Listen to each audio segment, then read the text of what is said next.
বিসমিল্লাহির রহমান রহিম। পশ্চিম হালিওড়া বড় মসজিদ। আজকে সকাল 8টা বাজে জামাত ইসলামের নাস্তার দৃশ্য দেখেন।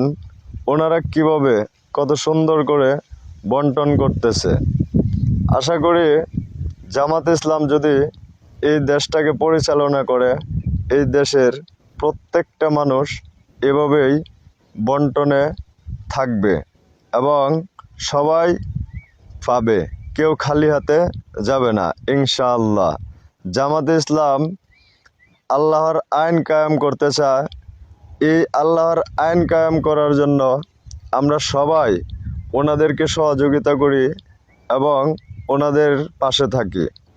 আমরা আশা করি ভবিষ্যতে রাষ্ট্রীয় বন্টনও ওনারা এভাবেই করে যাবে ইনশাআল্লাহ।